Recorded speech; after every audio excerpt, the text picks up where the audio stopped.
todos, o meu nome é Bruna Gomes e estamos hoje aqui a realizar este podcast como parte do projeto europeu Make It Thrive. Eu faço parte da empresa Virtual Campus, um dos parceiros aqui então deste projeto. Hoje nós vamos então falar aqui sobre a questão de saúde mental nas escolas e como é que se interligam estes dois polos, ou seja, a educação e a saúde mental. Antes de mais então eu gostaria só de apresentar o projeto Make It Thrive, um projeto financiado pela União Europeia e que conta assim com vários resultados, com formação profissional e vários recursos que poderão ser utilizados então pelos professores e educadores. Gostaria ainda de acrescentar que o projeto é então coordenado pelo município de Gondomar e conta ainda com parceiros com a direção primária de Heraklion, na Grécia, a Associação TDM 2000, na Itália e obviamente a Virtual Campus, que está hoje então a promover esta discussão aqui sobre a educação e a saúde mental. Para isso mesmo, nós hoje temos aqui a nossa convidada especial, a doutora Mariana Negrão, psicóloga clínica e professora na Universidade Católica do Porto, na Faculdade de Educação e Psicologia. É um prazer tê-la aqui, doutora Mariana. Muito obrigada. E vamos então, obrigada por ter aceito o nosso convite também, e vamos então começar assim com a primeira parte da nossa discussão, que é a importância então da saúde mental nas escolas, o que nos traz aqui então a este podcast hoje. Em primeiro lugar, doutora, sabemos que a saúde mental e a educação estão assim interligadas, não é? E a doutora também, na sua prática e também como professora, acaba por presenciar exatamente isto. Como é que vê na sua prática então estes comportamentos dos alunos e as atitudes dos alunos neste contexto da saúde mental, e se poderia também dar-nos aqui alguns exemplos? Sem dúvida que esses dois conceitos estão imensamente relacionados, e um aluno que não está em bem-estar é um aluno que está muito menos disponível para a aprendizagem, não é? Portanto, realmente a educação e a saúde mental têm muito que ver uma com a outra. Um aluno que não está em bem-estar é um aluno geralmente muito menos envolvido na sua aprendizagem, desde logo, não é? Portanto, um aluno que se calhar falta às aulas porque tem dores de cabeça, eventualmente, ou algum tipo de somatização em função da ansiedade, porque não tem motivação e energia, está mais apático, mais abúlico, mais depressivo, e portanto não consegue se calhar levantar-se e ir à escola, mas exemplos também mais ténues, não é? De miúdos que se calhar eram envolvidos, eram engajados na sua aprendizagem, mas de repente se calhar apresentam trabalhos de menor qualidade porque se envolvem menos, não é? Portanto, se calhar a questão do envolvimento é logo uma primeira questão importante, mas depois também começamos a ver alunos com comportamentos mais disruptivos, mais difíceis, mais explosivos, tantas vezes também o contrário, alunos com comportamentos mais retraídos, aquele aluno que de repente quer ficar só no seu canto, no fundo da sala, e não quer que ninguém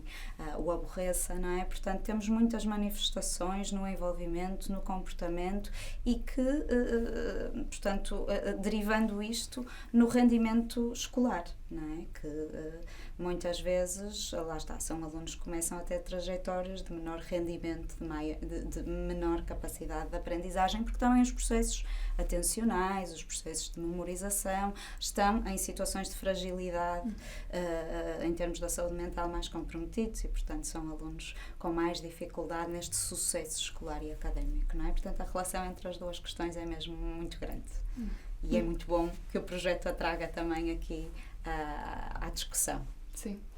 Uma das principais conclusões aqui do projeto é que se insere particularmente aqui em jovens e adolescentes. E a Organização Mundial de Saúde diz-nos isso mesmo, ou seja, que estes comportamentos e estas questões todas de saúde mental e perturbações e distúrbios acontecem até aos 14 anos. Como é que acha que as escolas, neste caso, poderiam então intervir mais precocemente e até ajudar a detectar estas questões aqui nos alunos? De facto, a escola, desse ponto de vista, tem um lugar absolutamente privilegiado, não é? Porque a escola é a estrutura que acompanha normativamente a criança desde muito cedo, e geralmente os nossos miúdos entram agora nas escolas, entram nos berçários, não é? é? Entram com meses de vida e a escola acompanha a trajetória durante pelo menos 12 anos formais, não é? Portanto, tem aqui esta grande mais-valia de poder acompanhar o aluno ou a criança no seu crescimento e poder, por isso, estar muito atenta aos sinais, não é? É uma estrutura que, se estiver muito afinada aqui, e está, e temos também muito bons exemplos disso, mas temos seguramente um caminho a fazer, se estiver aqui muito afinada com esta comunidade de cuidado, com a capacidade de reconhecer sinais de mal-estar no aluno,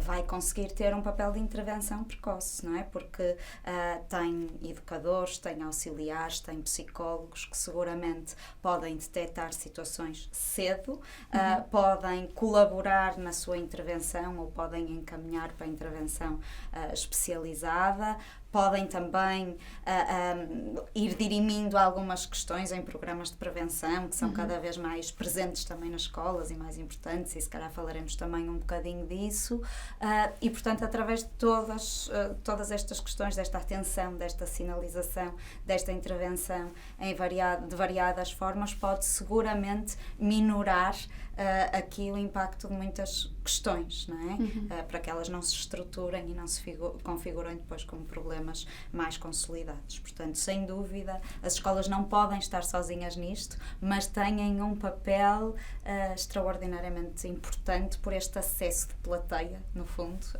ao desenvolvimento das crianças e dos jovens. Sim. Referiu essa parte e eu queria agora também questionar-lhe como é que nós podemos tornar então uma prioridade isto nas escolas, esta ligação, e como é que os professores também podem agir aqui para tornar, não é? Que são os principais agentes, para tornar isto uma prioridade nas escolas. Pois, a questão passa em primeiro lugar por esta consciencialização, não é? E aqui, se calhar também tem havido evoluções significativas e uma das vantagens da Covid, da pandemia, foi que trouxe também mais alerta para estas questões. Se calhar estamos todos um bocadinho mais sensibilizados e as escolas também mais sensibilizadas para esta questão. Portanto, a primeira questão é mesmo trazer consciência de que isto é um patamar absolutamente essencial, não é? Porque um aluno em mal-estar é um aluno menos disponível para a aprendizagem, portanto isto tem que estar na base, esta tem que ser uma prioridade. E se calhar temos que sensibilizar as escolas também como um todo, e esta parece-me uma grande questão, porque por vezes também fazemos assim abordagens mais contidas ao sistema, e a escola são seguramente alunos, são professores, são também auxiliares de ação educativa, assistentes operacionais, são tantas outras figuras, os SPOs e tantas equipas técnicas que lá vivem, e é a parceria com as famílias, e portanto é toda esta escola, a literatura fala nos modelos whole school, não é? Portanto escola completa, é esta escola completa que precisa de ser muito sensibilizada e não só sensibilizada, depois lá está, do ponto de vista das ações formativas, do acompanhamento, da monitorização, é esta escola global que precisa de ter aqui consciência desta prioridade e ter ferramentas para agir com os alunos. Ok, falou aqui de um conjunto como um todo, então nós tocamos aqui também na parte da família.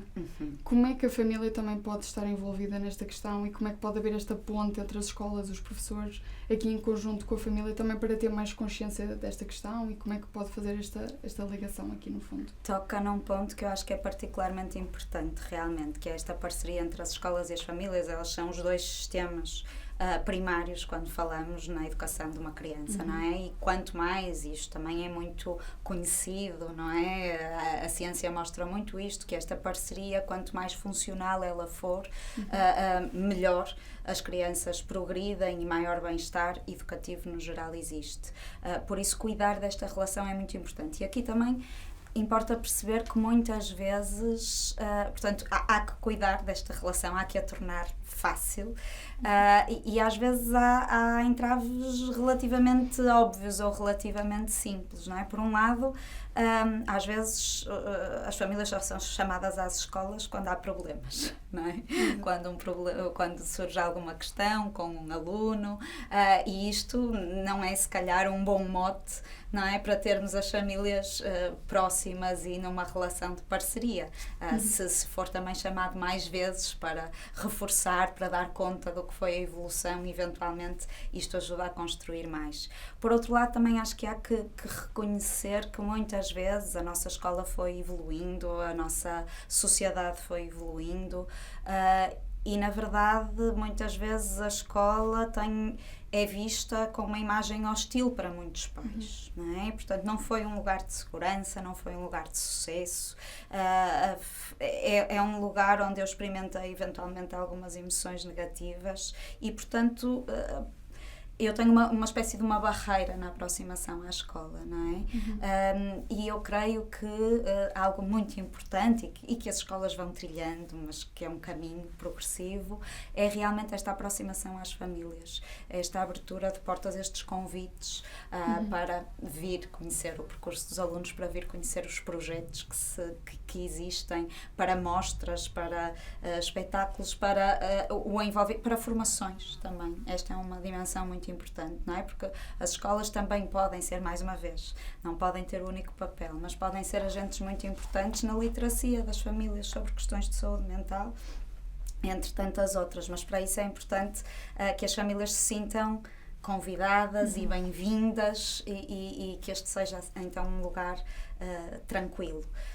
E aqui eu creio que cabe muito às escolas e a tantos diretores de turma, professores titulares, direções, criarem estes espaços para uma relação mais fácil, sabendo que muitas vezes pode não ser essa a expectativa que as famílias têm. Muito bem, professora.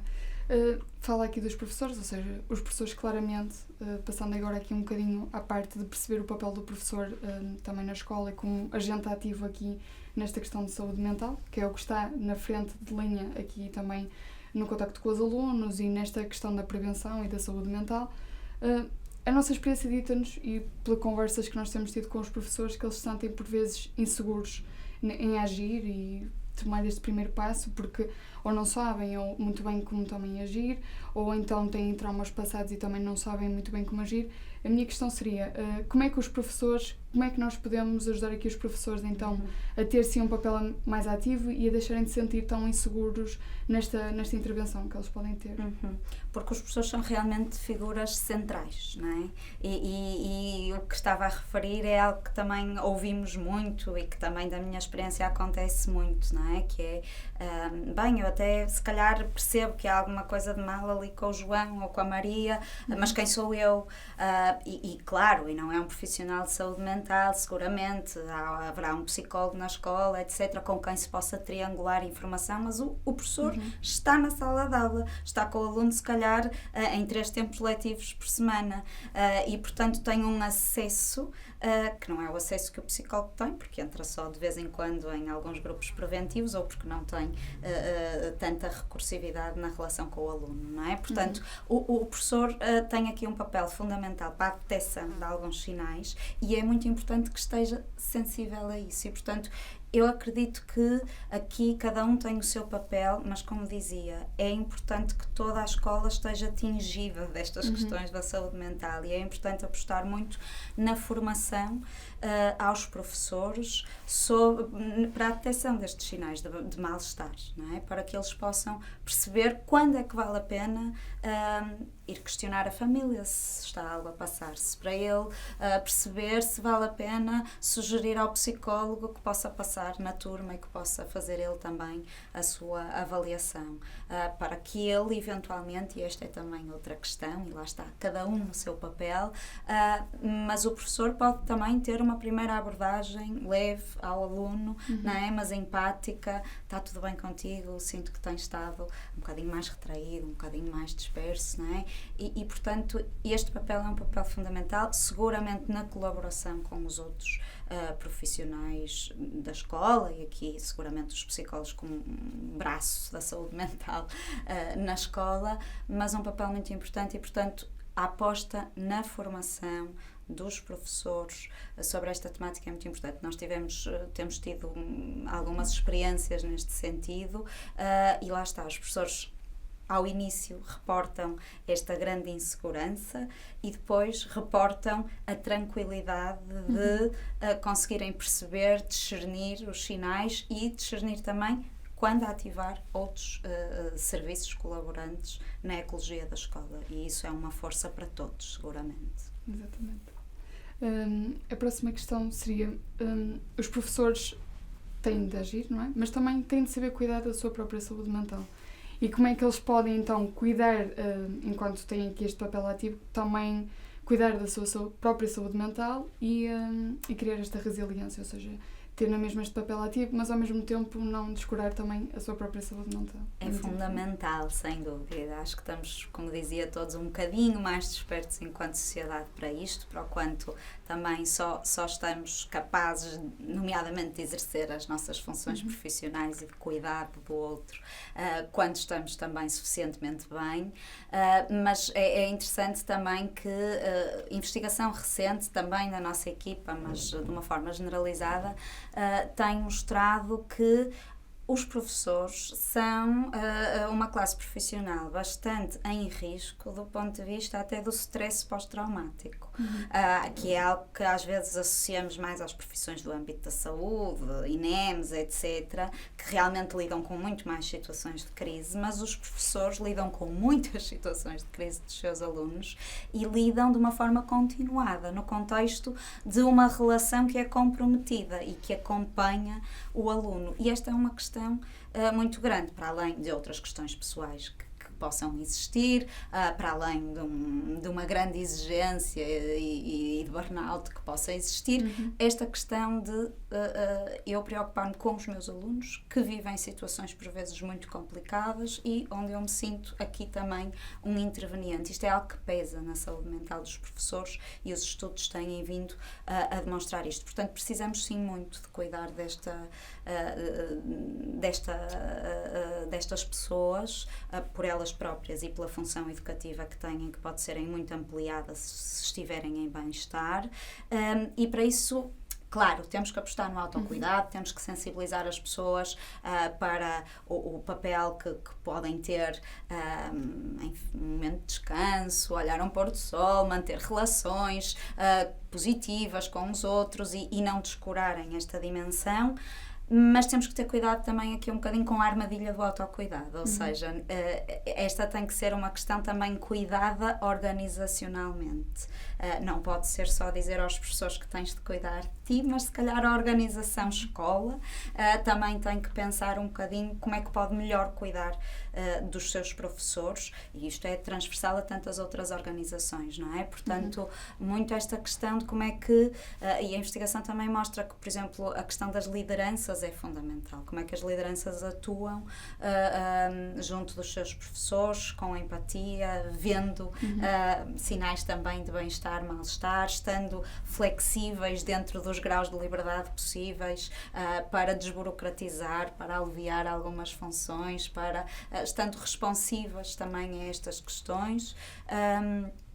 E digo também de um projeto recente, que algo em que tivemos muita dificuldade, não está no terreno ainda, foi com grupos de partilha, mas que vamos vendo necessidade, que professores nos vão dando conta de que isto seria necessário, mas muito difícil de institucionalizar. O sistema ainda não está aberto e disponível para isto, mas se calhar esta também pode vir a ser assim uma via. Mas haverá seguramente várias vias pelas quais podemos sensibilizar os próprios, mas também enquanto contexto, escola, organização, podemos estar mais receptivos, e às vezes são coisas simples, é organizar o jantar de fim de ano, é as caminhadas, que geram também aqui sentido de grupo, de comprometimento, de contacto com a natureza, tantas questões que podem estar aqui articuladas nesta promoção do bem-estar docente, que é fundamental para o bem-estar do sistema educativo. Exatamente. Doutora, em relação, há bocado referiu a questão da pandemia, e a pandemia sem dúvida trouxe novos desafios acrescidos então aqui para os professores e para os alunos. como é que acredita que nós podemos apoiar e que lições é que nós tiramos então desta questão da pandemia e como é que nós podemos então apoiar mais os professores também a ter este papel ativo e também... Lá está, eu acho que a pandemia trouxe-nos consciência da indispensabilidade dos professores, não é? Trouxe um bocadinho isto, e os professores de facto tiveram que se adaptar muito rapidamente a um ensino digital em condições às vezes muito flutuantes, tiveram que ser aqui a ponte para tantos alunos e portanto percebemos o quão preciosos os professores são e portanto daqui se calhar sai esta necessidade muito sublinhada de criar estas estruturas no fundo de apoio, não é? De apoio aos professores. Agora queria trazer aqui uma temática um pouco mais diferente e seria de que forma então é que a literacia pode ser integrada aqui nos currículos escolares, não é? Na escola. Como é que nós podemos trazer isto? Porque eu acho que às vezes os professores também sentem essa dificuldade em saber como é que eu posso integrar estas questões de saúde mental, e, neste caso a literacia emocional, aqui também no plano curricular, de forma a também trazer esta consciência para os alunos e também para os apoiarem, até para eles também terem esse conhecimento e às vezes poderem pedir auxílio. Como é que isto pode ser feito? Há muito boas experiências também em Portugal e bons exemplos de como é que isto pode ser feito, não é? Há projetos que vão sendo mais externos à escola e vão, portanto, há um conjunto, umas oficinas, não é? De literacia emocional, de prevenção no contexto mais socioemocional e temos projetos assim mais extrínsecos, mas também temos muitos projetos preocupados com a própria formação dos professores para que depois sejam eles agentes multiplicadores nos contextos das suas aulas, não é?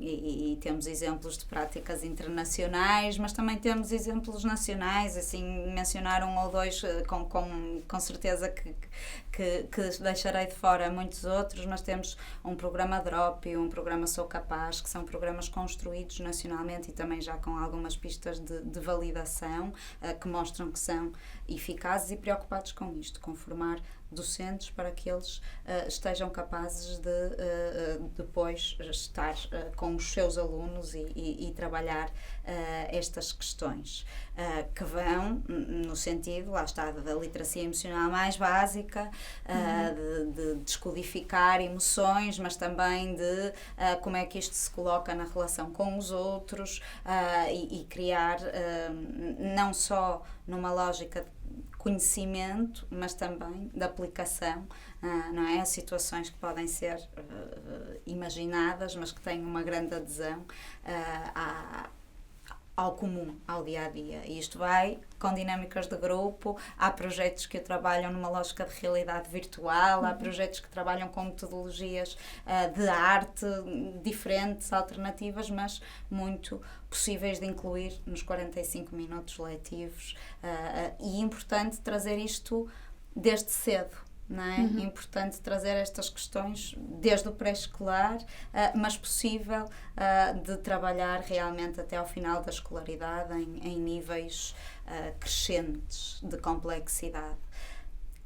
Se calhar dizer só que também me parece importante, e ligando com o que falávamos antes, com a questão das famílias, será muito importante que a escola fale realmente aqui das questões com os alunos e traga isto para os alunos, para o currículo escolar, sem dúvida, de uma forma muito formalizada, mas também é interessante e esta dupla ação é interessante quando a escola ao mesmo tempo promove estas mesmas sessões de literacia com as famílias, porque as famílias são os agentes naturais pelos quais as crianças começam a aprender, lá está, quando é que sentem raiva, quando é que sentem tristeza, nas interações mais básicas com a família e quando a família legenda o que é que se está a passar, não é? E, portanto, ter famílias mais capazes disto é um excelente complemento, não é? Trazer isto curricularmente é muito importante, acredito que sim, trazer isto ao mesmo tempo para as famílias, para que de uma forma naturalista isto vá aparecendo também na vida das crianças desde cedo, parece-me também importante. Sim. Há bocado referiu também o papel de várias entidades aqui, ou seja, não são só os professores, eles também têm de colaborar com outras entidades aqui. Na escola, nós falamos então dos auxiliares de saúde, seja um enfermeiro, seja a psicóloga na escola. Como é que se dá essa articulação então com os professores e até posteriormente com as famílias e os educadores? Como é que se pode fazer esta articulação aqui? Aqui, como disse há pouco, eu diria que o psicólogo tem um lugar bastante central nesta articulação, é realmente aqui o líder nas questões de saúde mental em contexto escolar, e lá está, e tem um papel na prevenção, através destes programas preventivos, muitas vezes em contexto de grupo, que acontecem em turma, com a presença dos professores e, portanto, também aqui obrigando a essa articulação, obrigando, enfim, exigindo essa articulação, mas depois também em situações de dificuldade, de crise, muito como pivô desta articulação. O psicólogo trabalha muito atualmente em consultoria, não é? E, portanto, juntando aqui em prol do bem-estar do aluno, tantas vezes o professor titular, vamos imaginar, ou o diretor de turma, ou vários outros professores que possam fazer sentido, o conselho de turma, estando presente no conselho de turma e, sim, portanto, trazendo estas questões para o conselho de turma, e muitas vezes, lá está, as reuniões convocam necessariamente também as famílias e, portanto, é aqui o agente que faz muito a triangulação destas diferentes pessoas que são necessárias quando nós queremos pensar o bem-estar do aluno em alguma situação de crise. Exatamente. Falando agora aqui um pouco, estas serão perguntas assim que nos fazem até refletir um pouco, e isto será um pouco para trazer aqui a opinião da doutora Mariana.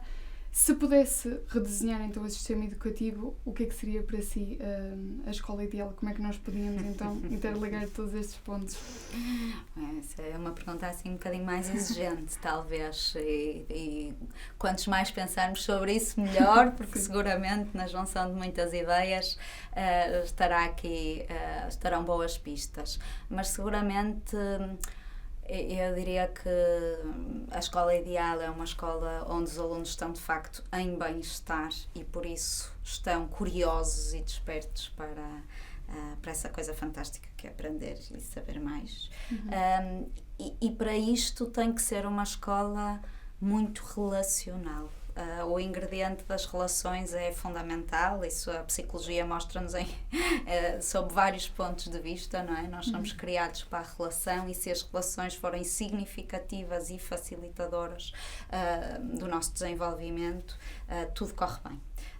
Por isso, na verdade, creio que durante muito tempo, isto tem a ver também com a dimensão histórica, não é? A escola era quase que puramente instrucional, esse não é de todo o paradigma hoje em dia, e houve muita mudança, e há professores, e em Portugal eu acho que nós temos um cariz de facto muito relacional, muito aberto, muito dado, temos que o potenciar.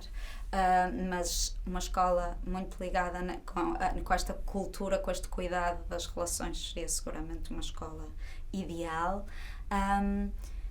E embora eu não seja de todo destas áreas, eu arriscaria-me a dizer que a escola tem que se centrar menos nas avaliações.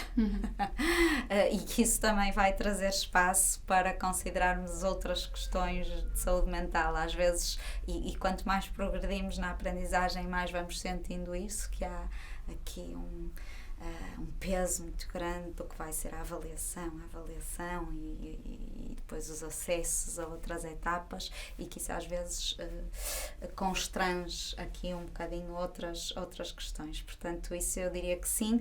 Também trazer aqui algumas dimensões às vezes mais ativas. Cada vez se fala mais nisso, também vemos o perfil dos alunos muda, o perfil de todos nós, na verdade, que estamos muito mais com um span atencional muito menor, com uma necessidade de ativismo maior também e, portanto, trazer aqui metodologias de envolvimento diferentes aos alunos, mais baseadas em problemas, em resposta a problemas, etc. E temos vindo a fazer caminho, sem dúvida. Pronto, doutora Mariana, eu acredito que até já tocou um pouco nessa parte, mas eu queria questionar-lhe aqui, também na qualidade de psicóloga e professora, que mudanças pedagógicas podiam também ser implementadas aqui para tornar a escola e a educação mais saudável e mais inclusiva. Acredito que já tinha tocado nessa parte, mas queria perguntar-lhe, para além da questão da avaliação, se há alguma mudança que poderia existir aqui. Pois, sim, centralmente, lá está, as questões da avaliação, as questões de metodologias se calhar mais ativas, também, eventualmente, isto puxando, não é próprio, sim, também tem que ver com práticas pedagógicas na escola como um todo, as questões também da disciplina, às vezes, uma disciplina mais restaurativa, talvez fosse mais interessante, e às vezes ainda temos modelos muito punitivos, e portanto isto na linha exatamente de ajudar o aluno a perceber o que é que está a acontecer consigo, a perceber como é que pode mudar os seus comportamentos, que impactos é que alguns comportamentos tiveram nos outros, não é? E, portanto, nesta lógica de uma, ou na complementaridade desta literacia emocional, às vezes também estas questões são fragilmente geridas e, portanto, também por aqui acho que podia haver uma evolução importante. Sim. A minha última questão neste segmento seria: que políticas públicas e qual seria o papel da comunidade neste processo aqui, nesta parte de interligação entre sempre a saúde mental e as escolas, que têm conhecimento que existam? As políticas públicas são fundamentais, não é? No sentido de nos dar o norte, no fundo, e de garantir ou de minorar as inequidades, não é? Portanto, é muito importante, e é muito importante também, nada se faz sem dinheiro, não é? E, portanto, é muito importante do ponto de vista do financiamento, não é? Porque ter psicólogos nas escolas, ou ter mais programas de prevenção, ou ter mais programas de combate ao bullying, ou tudo isto precisa do devido investimento. E para além do investimento financeiro, precisa muito também da avaliação, da monitorização ao longo do tempo e da avaliação, e portanto aqui o reforço dessas dimensões é absolutamente fundamental. Por outro lado, tocou aí também na questão da comunidade, não é? E a comunidade é muito importante. Lá está, uma escola ideal, voltando um bocadinho atrás, é uma escola que claramente está muito bem implementada na comunidade e que tem muito esta relação com o centro de saúde, com a universidade, com a associação de pais, não é? E que todas estas trocas possam fluir, porque a comunidade tem um papel muito importante no alavancar aqui de algumas soluções e no sinalizar do que é preciso, não é? Porque, portanto, às vezes é a comunidade aqui à volta que dá indicações também de por onde é que a escola deve ir. Portanto, aqui duas dimensões muito importantes, e seguramente esta também a contribuir para uma escola mais plena na saúde mental. Sim. Pronto, nós terminamos por aqui o nosso podcast. Não sei se gostaria de deixar alguma mensagem especial aqui aos nossos ouvintes, aqui do podcast, doutora Mariana. Bem, só que foi, por um lado, um gosto estar aqui a discutir estas questões e que haja mais fóruns destes, que haja cada vez mais consciência de que realmente a saúde mental é a base para o nosso exercício pleno enquanto cidadãos e, portanto, que seguramente tem que ser mais debatida, mais pensada, mais acarinhada também nos contextos educativos, para que as nossas crianças cresçam melhor. Obrigada, doutora. Queria só então agradecer à doutora Mariana por ter partilhado a sua experiência, que é muito valiosa aqui neste contexto, e também pelo facto de ser psicóloga e professora, também acompanhar aqui os alunos e realmente ter um papel muito importante, e pelos conhecimentos que partilham hoje aqui connosco. Queria convidar também os nossos ouvintes a conhecerem mais sobre o projeto Make It Thrive. Podem fazê-lo através do nosso website, makeitthriveproject.eu. Estão lá disponíveis todas as ferramentas e os recursos que nós preparamos especialmente para os professores, e para que sim, eles possam ter este papel ativo nas escolas e ser então, estar nesta linha da frente e ter este primeiro contacto então com os alunos. E pronto, é tudo por hoje. Obrigada por terem assistido ao nosso podcast. Até ao próximo episódio. Cuidem-se e cuidem-se uns dos outros. Obrigada.